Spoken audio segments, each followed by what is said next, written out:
Hello students, a very good morning to you. Let's continue at chapter 16 of class 11, that is digestion and absorption. Dear students, as you know that this chapter is deleted from your syllabus from this year, but still you need to understand this chapter. That's why I am continuing the chapter. Clear? So now let's start. In our last class, we have completed about the alimentary canal, and today we will study about digestive glands.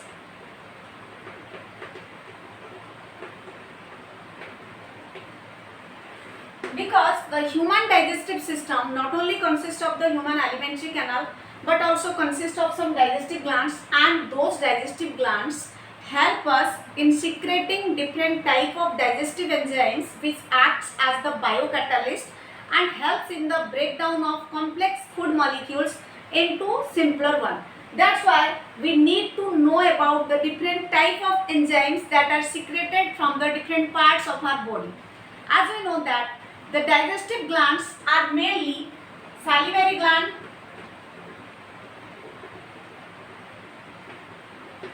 then liver, pancreas are the main digestive glands. Along with this, some glands also present in the small intestine which help in the digestion of complete digestion of food. So we will start the digestive gland from salivary gland. As we know that the salivary gland is present inside the buccal cavity or mouth, and it is present in 3 pairs. Salivary gland is present in 3 pairs. 2 is called as the parotid glands. 2 is called as parotid gland. Clear? Then your sublingual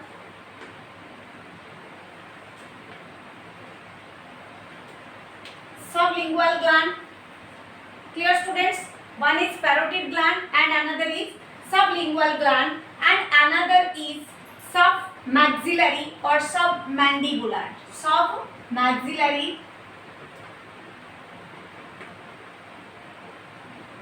or submandibular. So the parotid gland is also called as cheek glands because they are present in our cheek region. Cheek means gall. So the gland that present in the cheek region, here it is present, and remember always the glands help in the digestion are considered under exocrine system, and that system is outside the body. It means not outside the body. When it is secreted from the mouth, then its secretion is into the mouth, not into the blood. That's why it is called as exocrine gland. Exocrine gland secretes enzymes.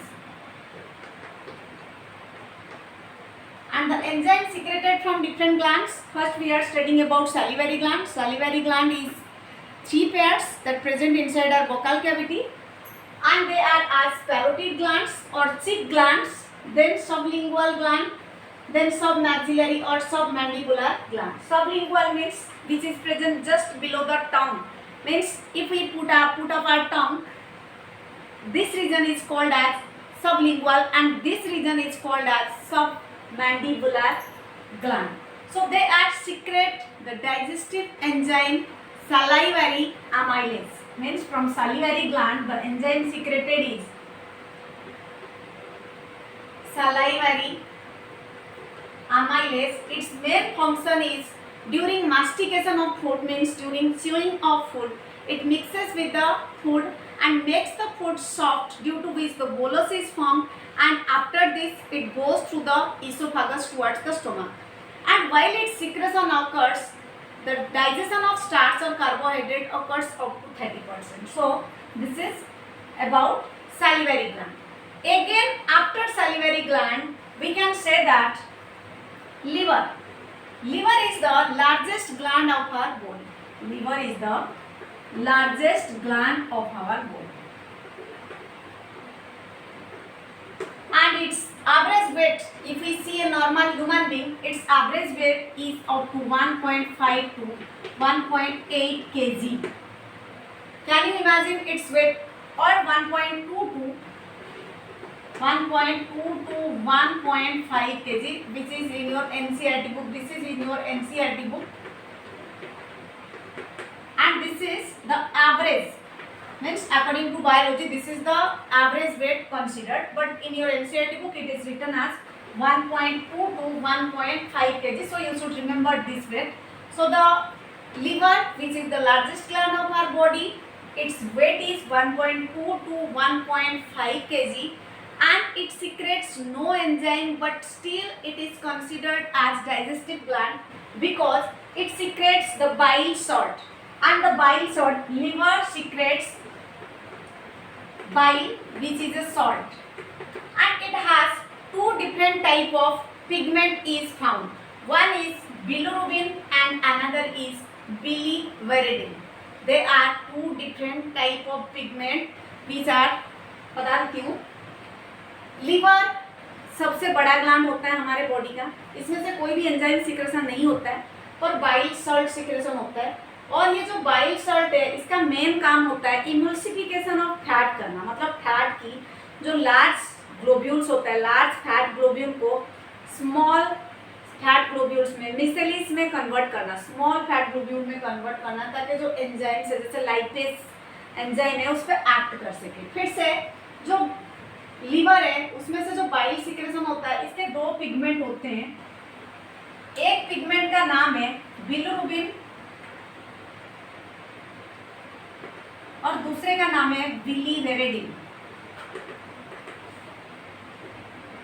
Bilirubin and bilirubinerin are the two different type of pigments that is present in the liver, and liver is always bilobed in structure. You are just watching the liver is look like this.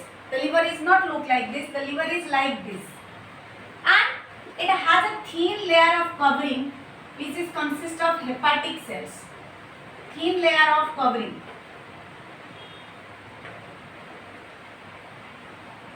And consist of hepatic cells. Clear? So liver, the structure of liver is bilobe and hepatic cells cover this. Each lobule, clear? Each lobule is covered by the thin layer which I have already told you that hepatic cells, liver cell is consist of hepatic cell, and the layer, thin layer is called as the Gleason's capsule. It means the liver consists of hepatic cells, thin epithelial tissue covers this, and the layer which covers this is simply called as Gleason's capsule. Why this is called as Gleason's capsule? Because the scientist Gleason discovered this layer while studying about liver. So this is called as Gleason's capsule. And liver has hepatic cells, and these hepatic cells secrete bile, and the bile contains bile salt. It contains no enzymes, and bile has two different type of pigments. bile के दो different type का pigment होता है, एक bilirubin बोलते हैं, एक बिलिरुबिनेरिन बोलते हैं। आपको पता होगा जब किसी को जॉन्डिस होता है, पीलिया होता है, तो उसकी बॉडी येलो हो जाता है, तो उस केस में क्या होता है, उसका लीवर सही से काम नहीं करता है, लीवर की साइज बड़ी हो जाती है, और बड़ी होने की वजह से जो बाइल का सिक्रेशन है वो ज़्यादा हो जाता है। ठीक है, किसी का भी सिक्रेशन अगर लिमिट से ज़्यादा होता है तो वो हार्मफुल होता है। तो ये क्या करता है, हमारी जो डाइजेस्टिव सिस्टम है और डाइजेशन है फैट की, उसको अफेक्ट करता है। उस केस में डॉक्टर बोलता है कि ज़्यादा फैट नहीं लेने के लिए, क्योंकि फैट का डाइजेशन के लिए बाइल का रोल इम्पोर्टेंट होता है। बाइल अगर कम होगा तो फैट डाइजेशन अफेक्ट होगा, बाइल अगर ज़्यादा होगा तो फैट डाइजेशन भी अफेक्ट होगा। तो यहाँ पे क्या होता है, ये जो बिलिरुबिन और बिलिरुबिनेरिन है, दो टाइप के पिगमेंट प्रेजेंट होते हैं, जैसे कि मैंने बोला। इनकी अमाउंट अगर ज़्यादा सिक्रेशन होगा बिलिरुबिन और बिलिरुबिनेरिन की, तो ये क्या करता है, डाइजेशन ऑफ फैट को अफेक्ट करता है। ठीक है, लीवर के साथ जुड़ा हुआ है गॉल ब्लैडर। ठीक है, गॉल ब्लैडर के अंदर लीवर में जो हेपेटिक सेल्स है वो सिंथेसिस करता है, सिंथेसिस और सिक्रेशन बाइल करता है, और ये बाइल एक बैग और सैक लाइक स्ट्रक्चर होता है, आपने देखा होगा, ऐसा एक स्ट्रक्चर होता है, इसको गॉल ब्लैडर बोलते हैं। और इस गॉल ब्लैडर के अंदर ये बाइल स्टोर होके रहता है, ठीक है। गॉल ब्लैडर के अंदर बाइल स्टोर होके रहता है, और जब इसको जरूरत होता है, मतलब जब इसका सिक्रेशन जरूरत होता है, जब हम फैट ज़्यादा लेते हैं या फिर ऐसा कोई फूड लेते हैं जिसको ब्रेक करने के लिए इसकी ज़रूरत होती है, तो इसका सिक्रेशन शुरू हो जाता है, ठीक है। तो ये क्या करता है, जो डक्ट आता है गॉल ब्लैडर से, the duct from the gall bladder is called as cystic duct, याद रखना, सिस्टिक डक्ट। और जो लीवर से जो डक्ट आता है उसको बोलते हैं हेपाटिक डक्ट। ये लीवर से आया, इसका नाम है हेपाटिक डक्ट। इसका नाम हेपाटिक डक्ट क्यों है, क्योंकि लीवर हेपाटिक सेल से बना है, तो जो डक्ट लीवर से आएगा उसका नाम हेपाटिक डक्ट होगा। और गॉल ब्लैडर से जो डक्ट आता है उसका नाम है सिस्टिक डक्ट। और एक बात बताती हूँ, गॉल ब्लैडर सिर्फ स्टोर करता है बाइल को, पर लीवर बाइल बनाता भी है, स्टोर भी करता है और सीक्रेट भी करता है, ठीक है। आपने सुना होगा कि गॉल ब्लैडर में स्टोन हो गया तो रिमूव कर दिया, तो कोई दिक्कत नहीं है। गॉल ब्लैडर का काम क्या होता था, वो सीक्रेट करके रखता था एक्सेस बाइल को। अगर गॉल ब्लैडर नहीं भी है तो भी बाइल फॉर्मेशन होगा, उसका सिक्रेशन भी होगा, but still it is advise to take less fat content food because we need more bile for digestion of fat. Clear? So आपको ये डक्ट याद रखनी है। जो डक्ट गॉल ब्लैडर से गया है उसका नाम है सिस्टिक डक्ट, और जो डक्ट लीवर से गया उसका नाम है हेपाटिक डक्ट। सिस्टिक डक्ट और हेपाटिक डक्ट दोनों मिल जाते हैं, मिलके बनाते हैं हेपाटोसिस्टिक डक्ट, ठीक है। ये गॉल ब्लैडर से आया डक्ट और ये लीवर से आया डक्ट, ये दोनों मिल जाते हैं, मिलके कॉमन डक्ट बनाते हैं जिसको हेपाटोसिस्टिक डक्ट बोलते हैं। फिर दूसरा जो ग्लैंड मैंने बताया आपको, ये तो हो गया आपके लीवर के बारे में कि लीवर कैसे कैसे क्या करता है। उसके बाद आता है आपका पैनक्रियाज। जो पैनक्रियाज का स्ट्रक्चर है वो ऐसा है, आपने देखा होगा। पैनक्रियाज को अगर आप गौर से देखोगे तो ऐसे लगेगा कि ये लीफ जैसा स्ट्रक्चर है। पैनक्रियाज की और एक क्वालिटी, ये ग्लैंड के अंदर आता है पर इसको डुअल ग्लैंड कहा जाता है। क्यों कहा जाता है? क्योंकि इसका आधा पोर्शन जो है एंजाइम सिक्रेशन करता है, तो वहाँ पे ये एक्ट करता है एज एक्सोक्राइन ग्लैंड, और इसका आधा पोर्शन जो है वो एक्ट करता है एज एंडोक्राइन पोर्शन, जहाँ पे ये हार्मोन सिक्रेशन करता है। हार्मोन के बारे में तो हमने 10th में भी पढ़ा था और 11th में भी पढ़ेंगे सबसे लास्ट चैप्टर में, क्योंकि यहाँ पे हम एंजाइम्स के बारे में पढ़ रहे हैं। तो पैनक्रियाज से जो एंजाइम सिक्रेशन होता है उसको पैनक्रिएटिक एंजाइम बोलते हैं और पैनक्रिएटिक जूस बोलते हैं। तो पैनक्रियाज के बारे में अभी हम पढ़ेंगे। जो नेक्स्ट ग्लैंड है हमारा वो है पैनक्रियाज। पैनक्रियाज को डुअल ग्लैंड बोलते हैं, और इसका प्रेजेंस कहाँ पे होता है? ये प्रेजेंट होता है just below the stomach and just above the opening of the first segment of the small intestine, that is duodenum. इसका मतलब होता है स्टोमक के जस्ट नीचे और स्मॉल इंटेस्टाइन के फर्स्ट सेगमेंट डियोडेनम के ओपनिंग से पहले बिल्कुल बीचों बीच प्रेजेंट होता है। अगर आप डायग्राम देखोगे, जो प्रीवियस क्लास में मैंने डायग्राम बनाए थे, तो उसमें आपको पता चल जाएगा पैनक्रियाज कहाँ पे है। तो पैनक्रियाज जैसे कि बताया इसको डुअल ग्लैंड बोलते हैं। क्यों? क्योंकि इसका एक पोर्शन एक्सोक्राइन है और एक पोर्शन एंडोक्राइन है। तो एक्सोक्राइन पोर्शन से सिक्रेशन होता है एंजाइम और एंडोक्राइन पोर्शन से सिक्रेशन होता है आपका हार्मोन। तो क्योंकि अभी हम डाइजेस्टिव सिस्टम पढ़ रहे हैं, तो पैनक्रियाज से जो एंजाइम सिक्रेशन होता है उसको पैनक्रिएटिक जूस बोलते हैं। इसको क्या बोलते हैं? पैनक्रिएटिक जूस बोलते हैं। और ये जो पैनक्रिएटिक जूस है इसमें कौन कौन सी एंजाइम्स होती है आपको पता होगा, क्योंकि आपने पढ़ा हुआ है। इसमें सबसे मेन एंजाइम जो होता है वो होता है ट्रिप्सिन, ठीक है। ट्रिप्सिन होता है, अमाइलेज भी होता है, पेप्सिन भी थोड़ा बहुत अमाउंट में इसमें से सिक्रेशन होता है, पर जो मेन एंजाइम होता है वो ट्रिप्सिन होता है। और ये क्या करता है? अलग अलग फूड का जो डाइजेशन होता है, जैसे कि आप लोगों को पता है small intestine is the last site of digestion. तो ये जो complete digestion of different type of food होता है वो पैनक्रियाज के हेल्प से होता है। और ये पैनक्रिएटिक जूस जो है इसका नेचर अल्कलाइन होता है। इसका क्या नेचर होता है? ये अल्कलाइन बाय नेचर होता है, ठीक है। और ये जो एंजाइम सिक्रेशन करता है ये एसिडिक फूड को न्यूट्रलाइज कर देता है। क्लियर? कैसे करता है? क्योंकि याद रखो जो बाइल सिक्रेशन होता है, बाइल के पास फिर से आ रहे हम, बाइल सिर्फ इमल्सिफिकेशन नहीं करता है बल्कि जो बाइल है वो अल्कालाइन भी करता है, क्योंकि अगर फूड ज़्यादा एसिडिक हो जाएगा तो एसिडिक फूड पे पैंक्रियाटिक जूस एक्ट नहीं कर पाएगा, तो इसलिए बाइल उसके साथ मिक्स होता है पहले और बाइल उसको अल्कालाइन कर देता है। उसके बाद जो पैंक्रियाटिक जूस और पैंक्रियाटिक एंजाइम सिक्रेशन होता है, जब वो इसके साथ मिक्स हो जाते हैं उसको और अल्कालाइन बना देता है, अप टू 7.8 बना देता है, जिसकी वजह से जो फूड होता है, डिफरेंट टाइप ऑफ फूड होता है, वो इजीली डाइजेस्ट हो जाता है। तो इन तीनों का सिक्रेशन एट ए टाइम होता है into the first segment of the small intestine. इसका मतलब सिस्टिक डक्ट, हेपेटिक डक्ट और पैंक्रियाटिक डक्ट, ये तीनों मिल जाते हैं और मिल के बनाते हैं हेपाटोपैंक्रियाटिक डक्ट। हेपाटो क्यों?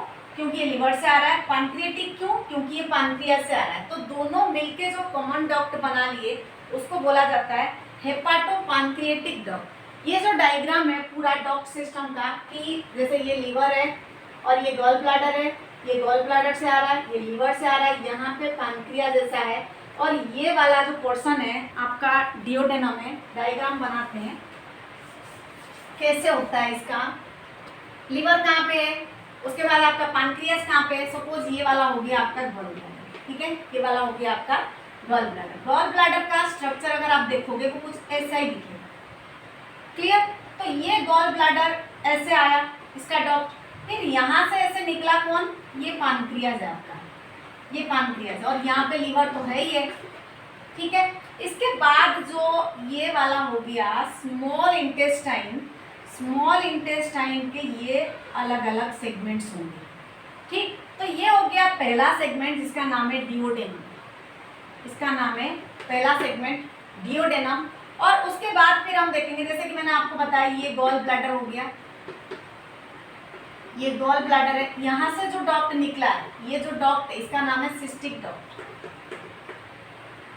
ठीक है, क्योंकि गॉल ब्लैडर से जो डक्ट निकलता है उसका नाम सिस्टिक डक्ट होता है। और यहाँ पे ये जो डक्ट्स आप देख रहे हो ना, ये लिवर है बेटा, ये लिवर है, ये जो डक्ट्स देख रहे हो ये लिवर से आ रहा है, ठीक, ये डक्ट्स ऐसे लिवर से आ रहा है। तो ये डक्ट्स फ्रॉम द लिवर, और इसको हम क्या बोलेंगे, हेपेटिक डक्ट, इसको हम हेपेटिक डक्ट बोल सकते हैं, इसको हम हेपेटिक डक्ट बोलेंगे। तो ये डक्ट हो गया लिवर से हेपेटिक डक्ट, और ये डक्ट हो गया सिस्टिक डक्ट। अब बचा कौन, पैंक्रियाटिक डक्ट। ये पैंक्रियाज है, तो ये जो डक्ट जा रहा है इसका नाम क्या है, ये पैंक्रियाटिक डक्ट। तो यहाँ से आया गॉल ब्लैडर से आया cystic duct like this, liver से आया हेपेटिक डक्ट, पैंक्रियास से आया पैंक्रियाटिक डक्ट। ये तीनों इकट्ठा हो गए, और इकट्ठा होके इनका सिक्रेशन कहाँ हुआ, कहाँ मिक्स हुआ, डिओडेनम में। और डिओडेनम जो है वो स्मॉल इंटेस्टाइन का पहला सेगमेंट है जहाँ पे क्या होता है, फूड का डाइजेशन शुरू हो जाता है।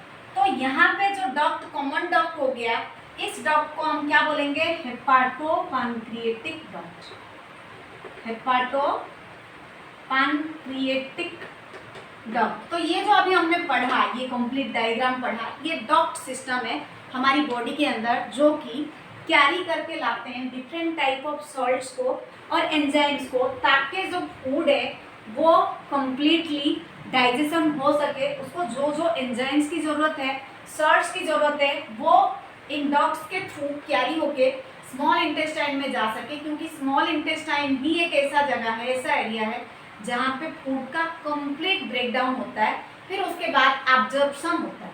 तो अभी ये हमने कंप्लीट कर लिया डक्ट सिस्टम। नेक्स्ट हम लोग जो पढ़ेंगे वो डाइजेशन ऑफ फूड पढ़ेंगे, कि कौन सा फूड कितने अमाउंट में डाइजेस्ट होता है, कहाँ पे होता है, ये पढ़ेंगे हम हमारे नेक्स्ट क्लास में। तो आज के लिए आपको बस इतना ही याद रखना और इसको पढ़ना है। ये चैप्टर भले ही डिलीट हो गया हो, पर आपको पढ़ना है, क्योंकि एग्जाम में क्या आ रहा है क्या नहीं वो इम्पोर्टेंट नहीं है, आपको नॉलेज गेन करनी है। ठीक है, तो आप ये भूल जाओ एग्जाम में आएगा कि नहीं आएगा, आपको पढ़ना ही है हर हाल में। ठीक है बेटा, so for today this is all about your gland system और इन द डाइजेशन।